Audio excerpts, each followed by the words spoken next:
Hello friends, KG classes में आपका स्वागत है। आज हम आपको जॉन कीट्स की लॉन्ग आंसर के बारे में बताएंगे। Write a note on Keats as a poet of nature. Answer heading है Keats attitude towards nature. Keats loved nature just for its own sake and for the glory, beauty and loveliness it had. As a critic says, Keats seeks to know nature perfectly and to enjoy her fully, with no ulterior thought than to give her complete expression. With him, no consideration of theology, humanity, or metaphysics mingle with nature. He is in this respect different from other poets.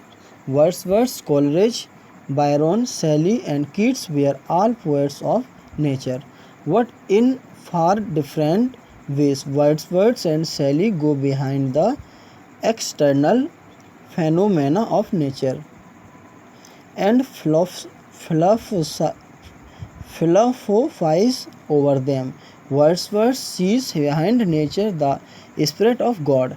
Shelley sees behind it the spirit of love and liberty. They both spiritualize and intellectualize nature. They are concerned far less with depicting nature as it is than with marveling at the prophets of nature. On the other hand, Keats and Byron are primarily concerned with a frank expression of the sensuous joy derived from a close observation of nature's external. They do not spiritualize or philosophize over nature. They are content with the beauties of its outward manifestation.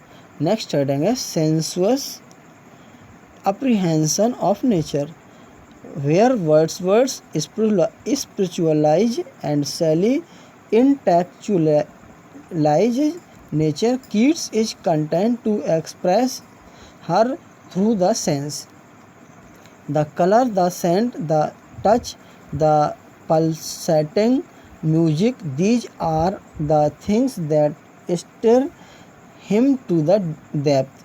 There is not a mood of earth he does not love, not a season that will not cheer and inspire him.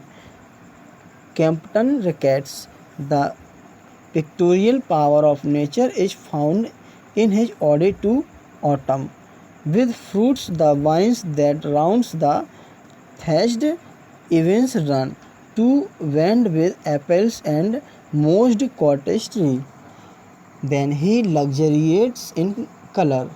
There are the golden apples, the emerald moss, the green foliage, and the grey thatched. Sensuous beauty is the dominant feature in his observation of nature. He looked at the object of nature with a childlike delight like the Greeks. He had a way, says Stopford Brooke, of fluttering in butterfly fashion from one object to another, touching for the moment of momentary charm of each thing, minuteness of detail. Keats' friend Severn has rightly said, nothing seemed to escape him. The song of a bird and the undertone of response from convert or hedge, the rustle of some animal, the changing of the green-brown lights and furtive shadows, the motion of the wind and the wayfaring of the clouds, even the features and gestures of passing trams, the color of one woman's hair, the smile on child's face, etc. His early poems are full of vivid pictures of the moods and objects of nature, which bear witness to his sensuous alertness to the color, beauty, form, smell, and sound lying around him. Keats' observation of nature, therefore, is very minute. Heading here, love for the calm repose in nature, while Shelley loved the dynamic changing aspects of nature, nature in the flux, the ceaseless activities that goes on within her. Kids enjoy her seeming response and calm. It is the peace and quiet in her that appeals to him most. He loves the sleeping woods, as when upon a tranced summer night these greens-robed senators of might woods, tall oaks branch charmed by the earnest stars, dream and so dream all night without a stir.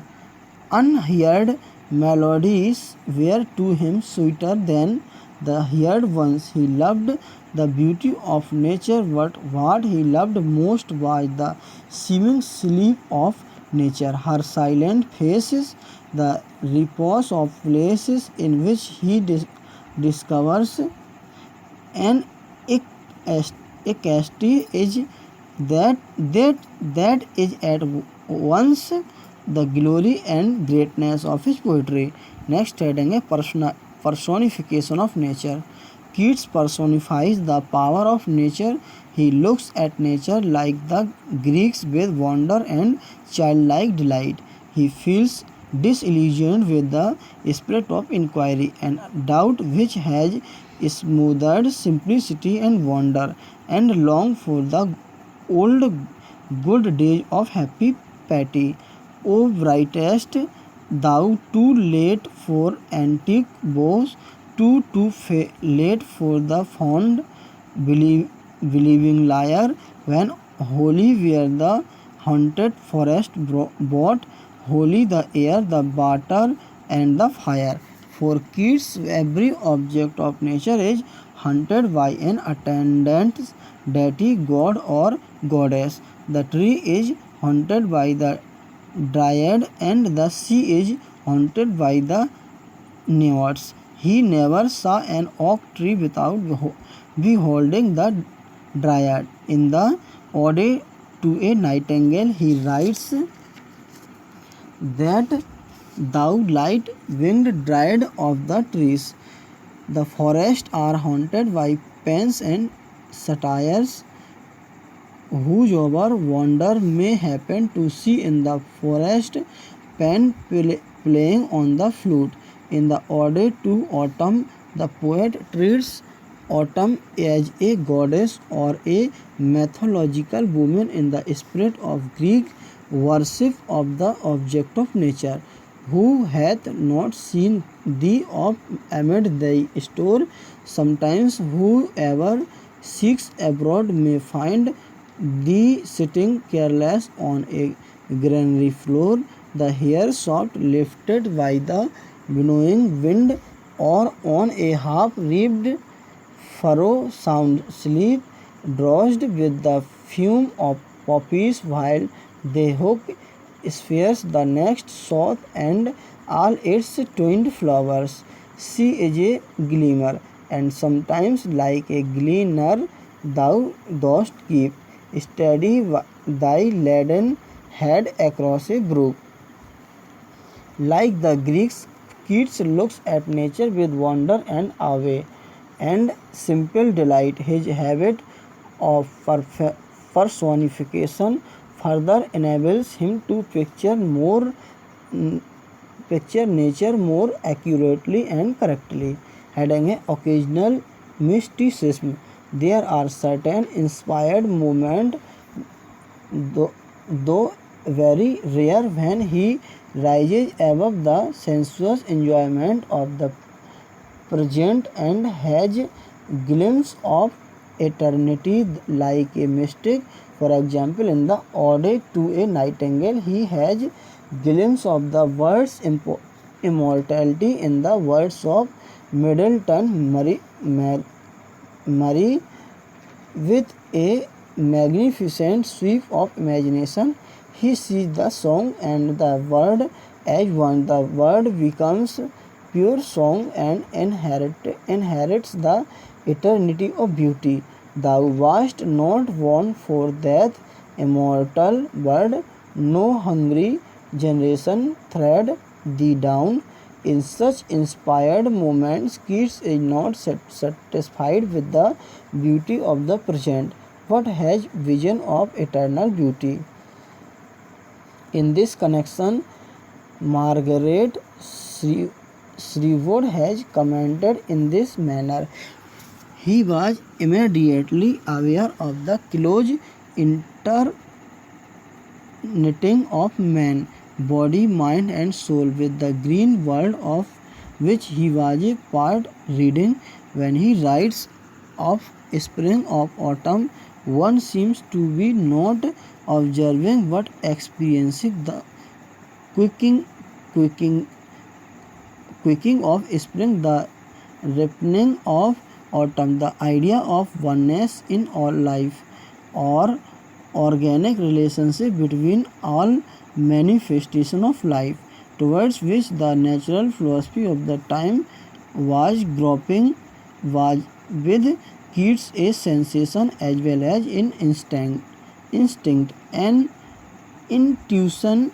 He was one in whom there was immediate consciousness of the one life within us and abroad, a physical as well as an emotional and spiritual awareness.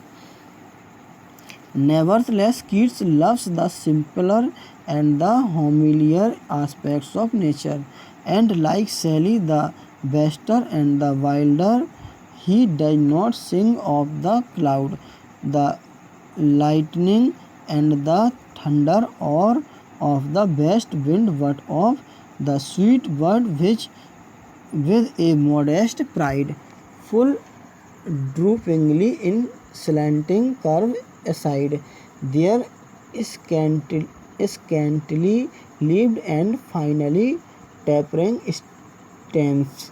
Here are sweet peas on tiptoe for a flight, with wings of gentle flush over delicate white and taper fingers catching at all things, to bind them all with tiny rings. Next question है, write a note on Keats as a romantic poet. Answer है heading, first heading introduction. Keats belong to the second generation of romantic poets. He is essentially a romantic poet despite his great love for Greek myth and literature. Speaking of the romantic content of his poetry, Saintsbury observes Keats as one none of his own contemporaries did, felt, expressed, and handled on the exact change wrought in English poetry by the great Romantic movement. Coleridge, Wordsworth, Scott, and even Southey to some extent were the author of this, but being the authors, they were necessarily not the result of it. Byron was fundamentally out of sympathy with it, though by accident of time and chance he had to enlist Shelley, an angel and an effectual angel of poetry, was hardly a man, still less an Englishman. What Keats felt it all, expressed what of it he had time and strength to express, and left the rest to his successor, helped, guided, furthered by his own example. Next heading है escapism. Keats possesses those features which entitle him to be called a romantic poet. All romantic poets were essentially escapist, and Keats is no exception to it. No social or political tendencies of his age are to be seen in his poetry. He does not want to be involved in sordid realities of the present time. Hence he flies to the Middle Ages or the Greek age. In the Eve of St. Agnes, the poet takes us back to the medieval world with its knighthood and chivalry, and tells us the romantic story of Porphyro and Madeline. The adventure of the lover is described in the following lines.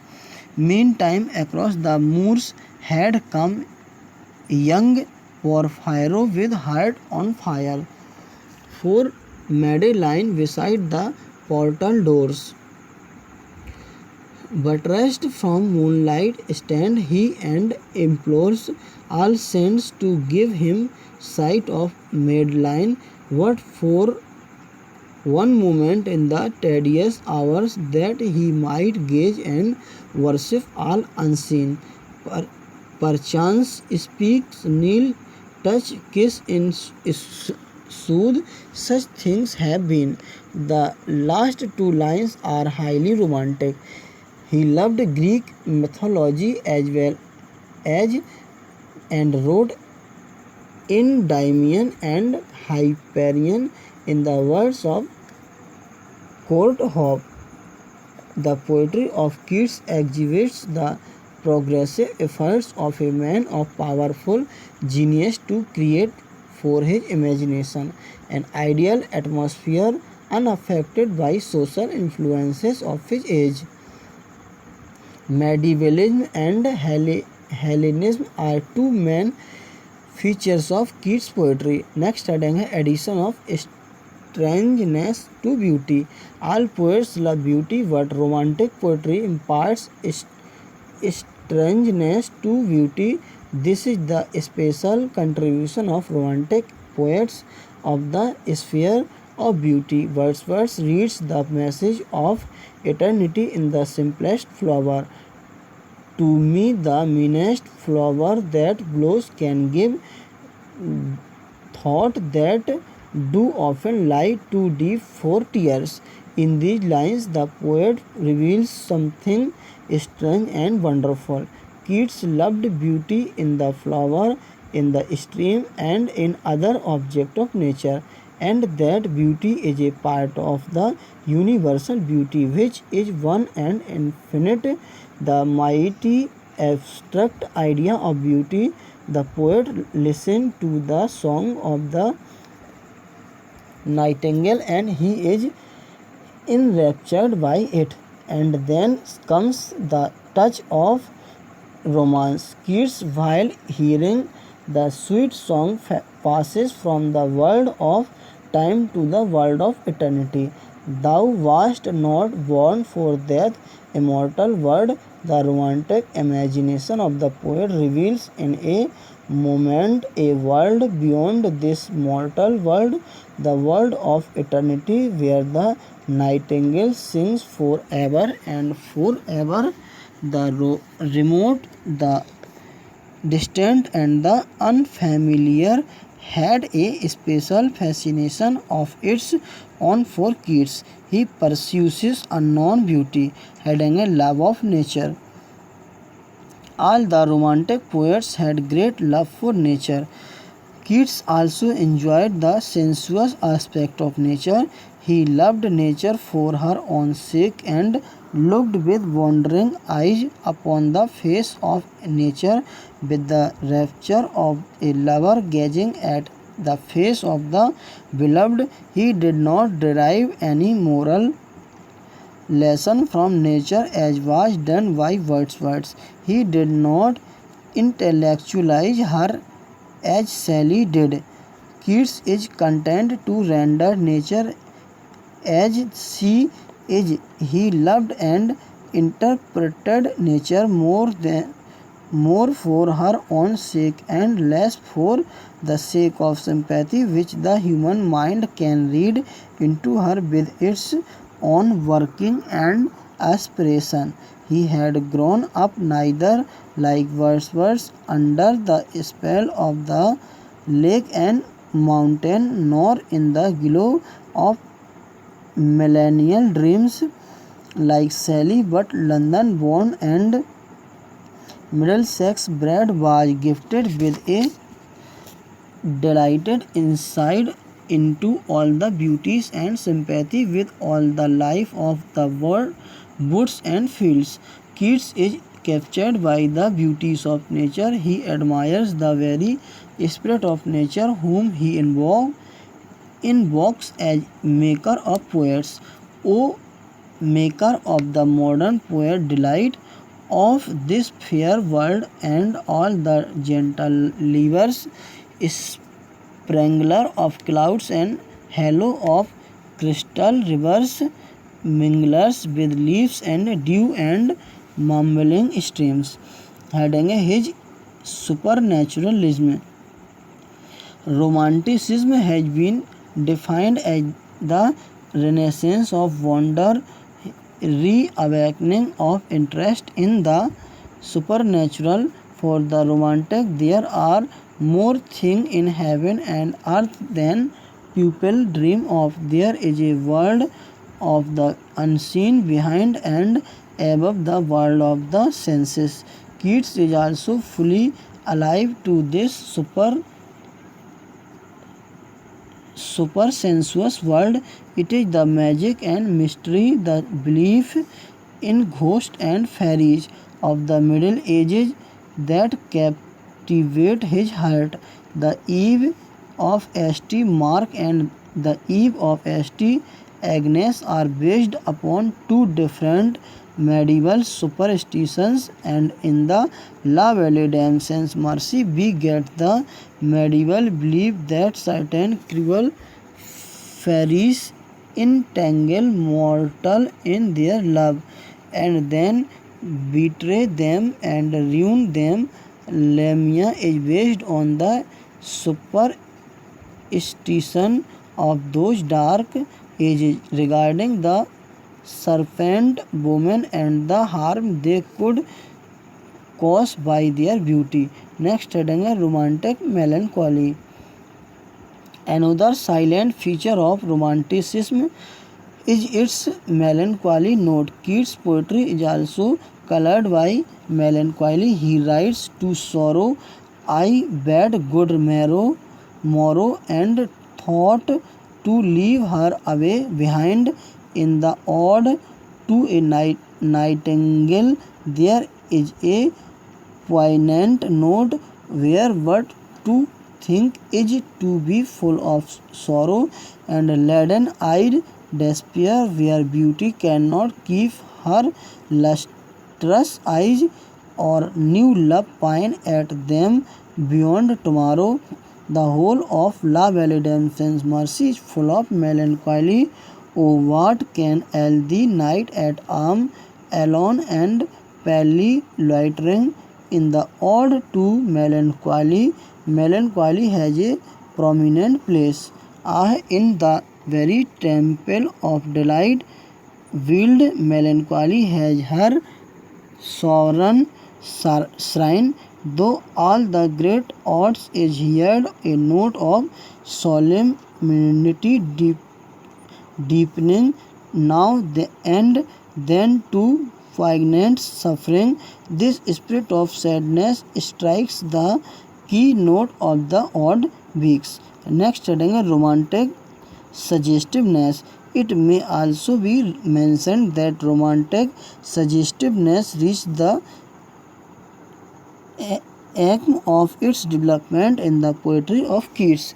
He suggests much more than he describes.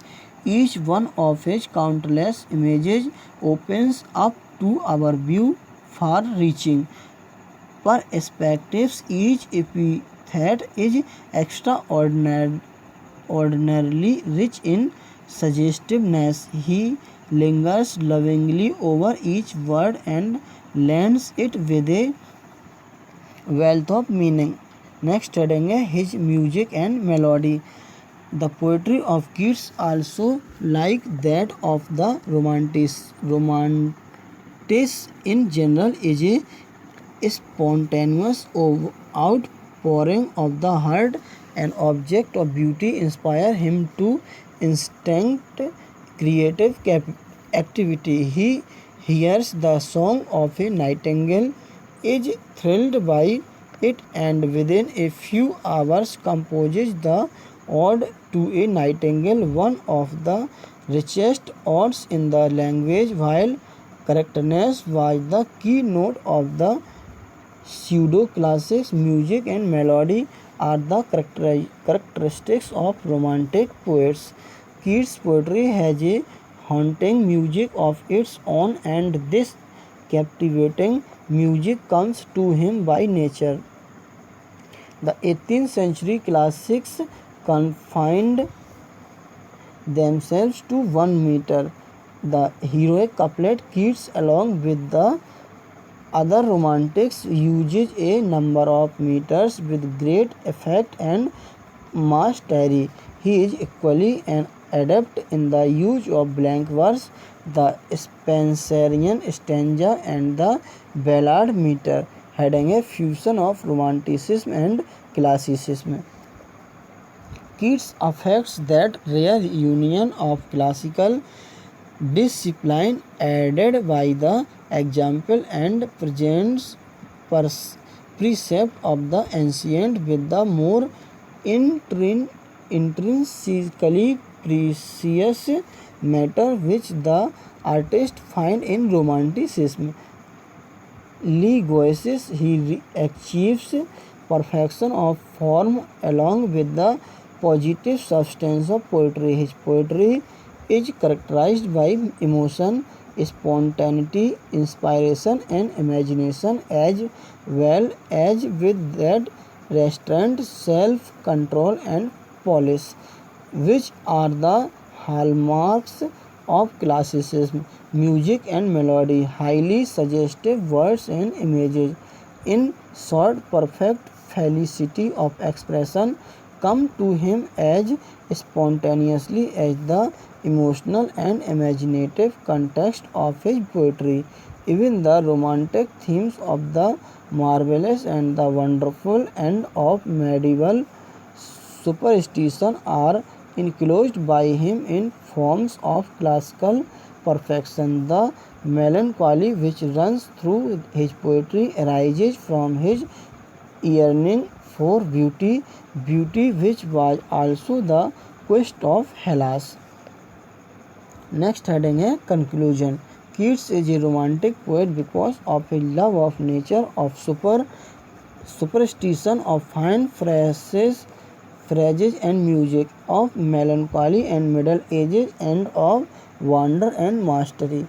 He is intensely subjective and emotional. He loves art for the sake of art. In his poetry, however, there is a balance between the formal perfection of the classics and the emotion and imagination of the romantics. Keats was a true romantic, and they both, Keats and Shakespeare, made the essential act of true romanticism. Middleton, Murray, Keats and Shakespeare. In fact, we find in Keats' poetry the quintessence of romanticism. Thanks, best of luck.